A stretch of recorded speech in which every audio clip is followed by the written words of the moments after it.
motive, recognize Heckler house.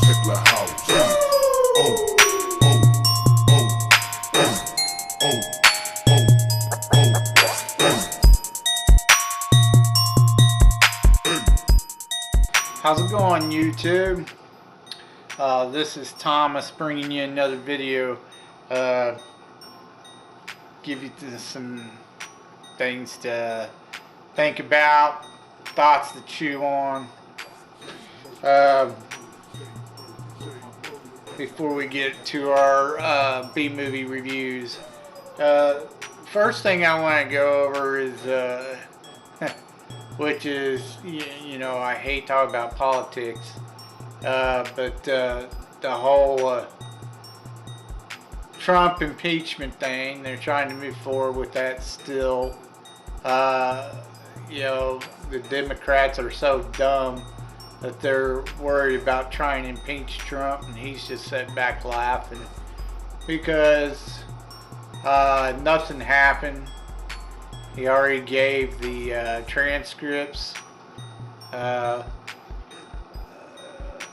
They dismissed the whistleblower already, but then once they did that, the Democrats turned around and said, "Oh, there was a second whistleblower.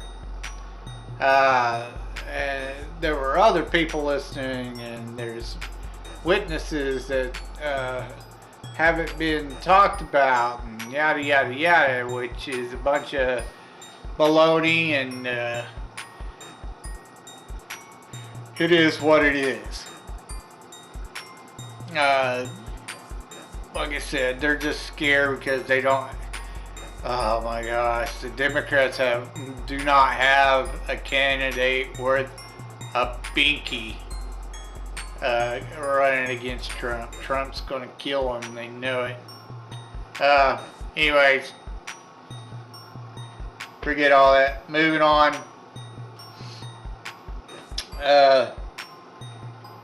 In the news today, I did see a couple things that caught my eye. First thing is, excuse me. First thing I saw was there was a woman that they caught living in a van, and she had over 300 plus rats living in her van with her. They were in everything, the seats, the motor, whatever. They were in this van that this homeless woman was living in.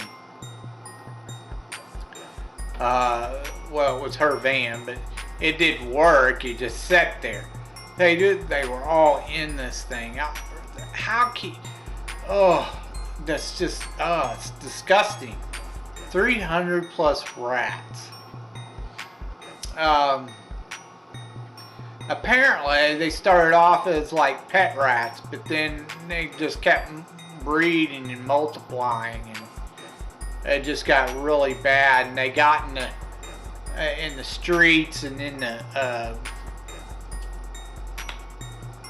garbage and the filth, and then they were just it got really bad. It got out of control. Now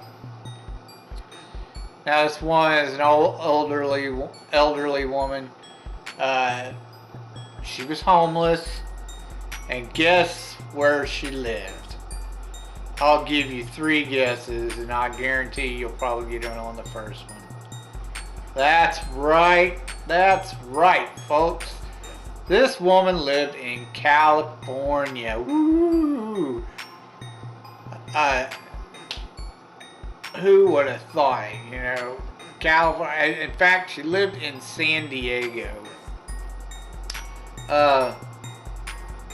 Now the problem with some of these cities in California, it's gotten just really bad with the homeless. You see tents, especially like in places like LA and San Francisco, you got tents in certain areas of the city of just lines and lines of tents on the side of the road of just homeless people. And, you know, they're living in filth. California's having a real problem right now where diseases from like medieval times and stuff are starting to come back. The plague and all that kind of crap, you know, it's all coming back because they're not taking care of their people. And people, they just want to squat wherever they feel like. You got a bunch of people who are druggies and throwing their needles around, and then you got people that just go around and they take a crap wherever they can. They don't care where it's at. It could be in your front yard for all they care. Now, I guess they got another problem with California's fixing to break off and becoming its own little island, because apparently they're having reports of huge earthquakes fixing to come through there, and they think it's the big one that's getting ready to go through there. So they might be breaking off here pretty soon, becoming their own little island or whatever. So it's gotten bad over there in California. California's gotten bad. And they don't take care of their own, the cities won't take care of their own mess. Because they're ran by Democrats. So that tells you a lot about Democrats, you know, and how they run things. Moving on. It's just bad. California's bad. Moving on. Another thing that caught my eye, which I could not believe. Oh, they just will not leave this little mentally handicapped girl alone. This poor little girl. They threw Greta Thunberg in the spotlight again. This time, she's going and telling this group called the Extinction Rebellion. It's fucking retarded. A retarded name anyway. To go and break the law. And she's inciting violence. Telling them to do whatever they feel like. That don't let the law stand in your way. So this group was going, and I don't call it a protest when they go and interfere with certain public things. Like they went to a public transit and was causing these like subway trains, they're called tube trains or something. Anyway, they were causing the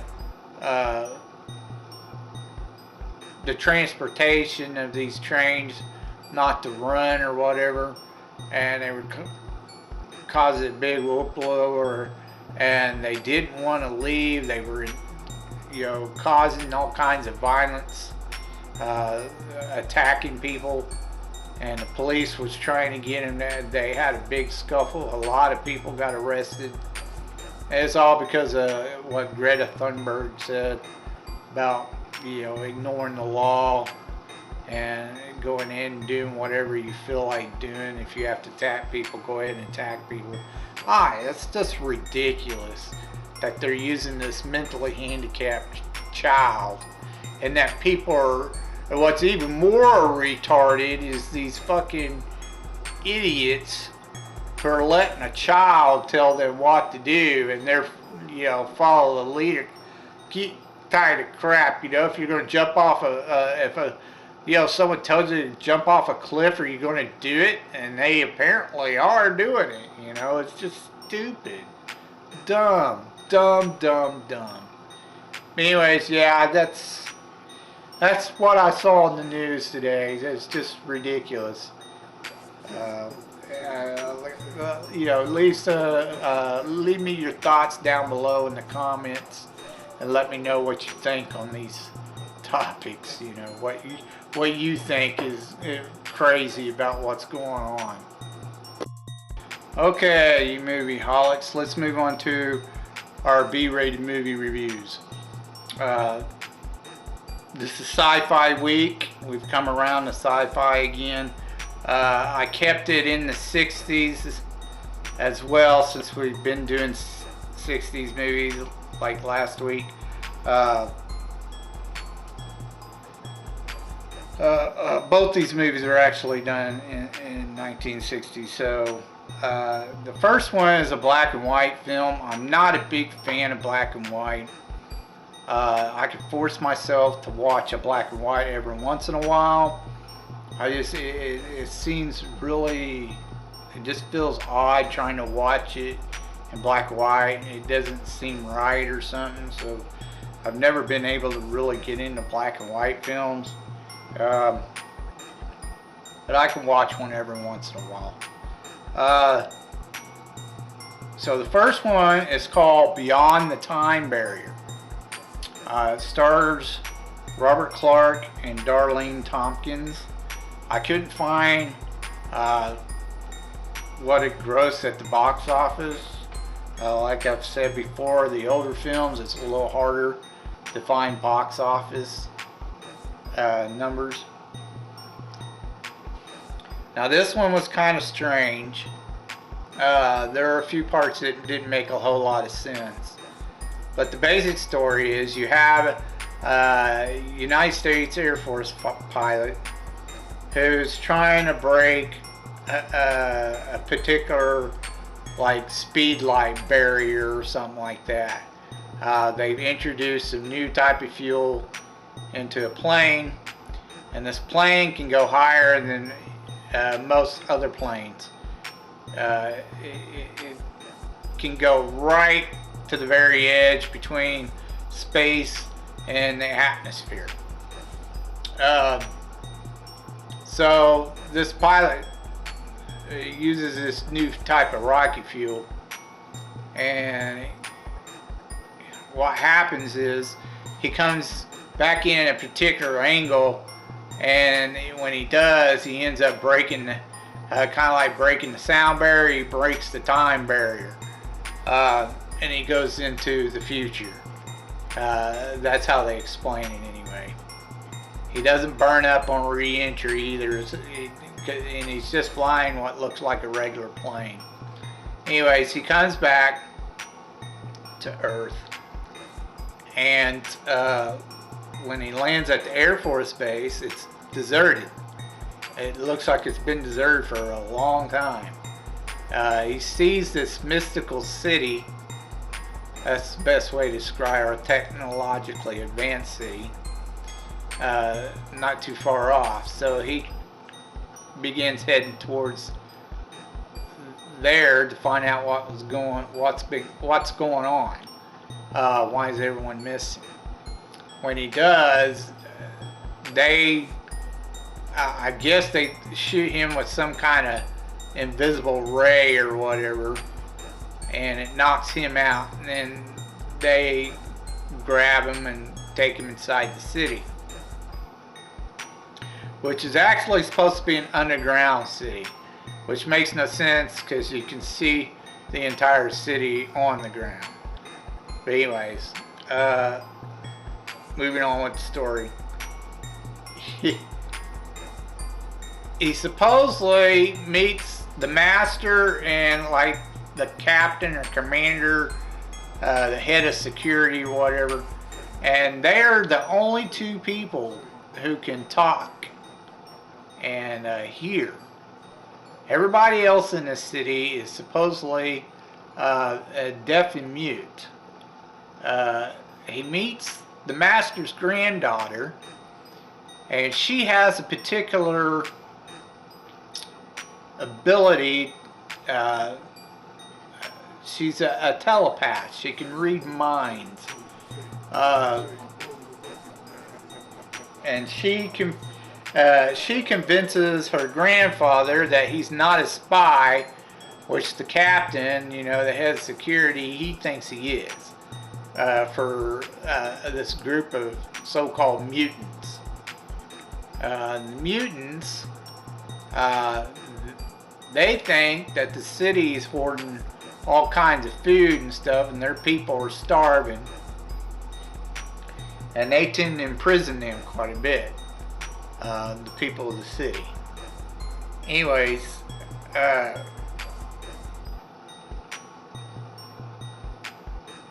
they eventually introduce him, the granddaughter eventually introduces him to three scientists who are all apparently from different timelines. Somehow they've come there at different points in time as well into the city. And the captain explains them as escapes. He calls them escapes for whatever reason, like they've escaped, somehow escaped the radiation or whatever that caused the mutation, or whatever the disease or whatever. I think there was a plague, and they somehow avoided the plague. Don't ask me how, but anyways, he meets these three scientists, and they are actually able to talk and speak as well, because they supposedly don't have the mutated gene in them. Now the people of the city and the far off mutants, they do. They have the gene.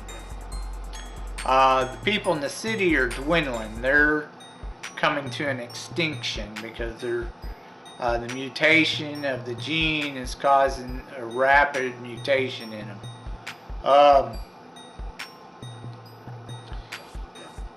Anyways, the scientists tell the Air Force pilot, hey, you work with us, we'll help you get out of here. The only way to save these people is to go back to your time and warn them of the plague that's coming. So he agrees to go along with their plan. But each one of the scientists tries to betray or backstab him and the other two scientists. He eventually has to fight off all three of them. They eventually kill each other, and they kill the granddaughter, who is telepathic, which the Air Force pilot had fallen in love with. But then he escapes and goes back to his own time, which is from the 1960s, and he tells them, there's a big plague coming in the 70s, we got to prevent it, blah blah blah. And so that's basically in the movie. Well, except for the fact that the pilot, when he came back to his own time, he had aged drastically, rapidly. So now, instead of being like a 20-some-year-old man, he's now like a 90-some-year-old man. And that's the end of the movie. It was a decent story. I liked the storyline. It was alright. It wasn't a bad story. The problem I have, well, naturally, it's not going to have like superb graphics or anything. It's 1960. But some of the sci-fi elements were really cheesy, like the doors and the design of the mystical city was all done in triangles. So that was kind of, to me, that was a little cheesy. But as far as any kind of type of advanced technology, that's all you really saw with these doors. There really wasn't anything else that looked advanced. And you could tell when he was looking at the city, it was pretty clear it was like some type of picture or whatever that he was looking at. The acting wasn't really that bad. It was all right. The acting wasn't bad. The story wasn't too bad. There are a couple spots in there that didn't make any sense. You know, looking back on like him, because he came at his particular angle, he broke the time barriers, and a lot of that didn't make sense. He did burn up when he came back on entry, you know, that kind of stuff. It just little plot details that didn't make any sense. But otherwise, it wasn't a bad movie. It was okay for a watch. If you like them older style black and white films, I say go ahead and give it a try. It was decent. Moving on to your next B-rated movie, and this was also done in 1960. And it is colored. It is called The Lost World. And this isn't Jurassic Park. This is an old movie called The Lost World. Now it does have to deal with dinosaurs and like tribesmen and you know, certain things like that. But it starred Michael Rennie and Jill St. John. What a name! But anyways, this one actually made about $2.5 million, which was apparently wasn't all that bad for back then. It did okay. Basically, the story is you got a professor who claims that he saw dinosaurs on some type of plateau in the middle of the Amazon rainforest. He wants to go back for another expedition and try to bring evidence like pictures and such, or proof that he really saw. And this is done in London. And there's a reporter that goes with him, a newspaper, owner of a newspaper,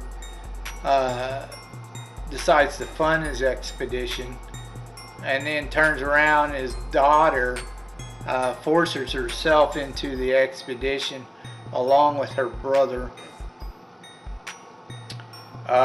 And then there's another guy. He's like a big game hunter and explorer. He goes with him as well. They all go there. There's a couple of Latino dudes who go with them as well, and they all go to the plateau or whatever you want to call it, and they find the dinosaurs. Their helicopter gets smashed by one of these dinosaurs. Now I always think it's funny when I watch these older sci-fi movies, and the dinosaur is always this you know, huge lizard with a crown on his head or whatever. It's just kind of funny that they use lizards as dinosaurs in these older style movies. But yeah, they see these dinosaurs. They run across a tribe's, some type of tribe woman, and they know there's other tribal people there. They find a diary of an older gentleman who had gone there with another expedition a few years earlier. That you know, the explorer guy was supposed to help them out, but never did. They were looking for diamonds. This gets one of the Latinos excited. He wants to find the diamonds. The other one is there to kill the explorer guy because his brother was on the first expedition and ended up dying. Come to find out, the tribes people are the ones who killed them all and sacrificed them to their volcano god or whatever. They live in the middle of the plateau. The tribeswoman, she helps them to escape. They find the last survivor of the first group, the expedition group that had gone there. He tells them how to get out, going through the middle of the plateau, in through the volcano section. They call it Fire Rock Cave or something like that. They get through there. They have to fight, a couple monsters along the way, or dinosaurs along the way. They block the tribes people from getting close to them. They escape in the or plateau or volcano in the middle. It explodes, blows everything up, and they're all at the bottom, just far enough away that the volcano doesn't bother them. And at the very end, the professor shows this egg and it busts open, and it's a baby lizard, which he's claiming is a dinosaur. And he's like, well, now I have living proof that they were there, blah, blah, blah. And that's the end of the movie. It was a good movie for what it was. It wasn't bad. I didn't mind this movie at all. It was actually pretty good. It was decent, even though, they're using lizards for dinosaurs. It was actually a pretty good movie. It wasn't bad for what it was. The acting was really good. They had definitely some decent actors in this film. Like I said, the graphics aren't all that exceptional as 1960, but I can overlook that when there's a good story going on. If you like them older movies, I definitely suggest this one. This was actually pretty good. It had all your elements in it. Dinosaurs, not cavemen, but tribesmen, that kind of thing. If the tribeswomen really looked like that, everyone would, every guy would be looking for tribeswomen. I'm telling you. That's, of course, the tribeswoman they found. Of course, she's beautiful. I didn't write down her name, but she's like, they really looked like that back then. But anyways, it's a good movie. I definitely give it 2 thumbs up. Check it out.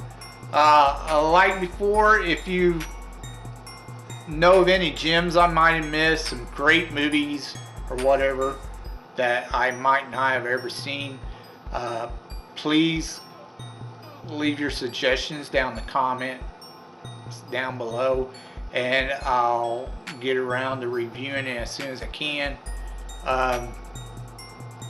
That's all I have for you this week. I thank you for watching. Subscribe, and I'll see you again next week with something better. I told you you'd be told the truth, and you've just been told.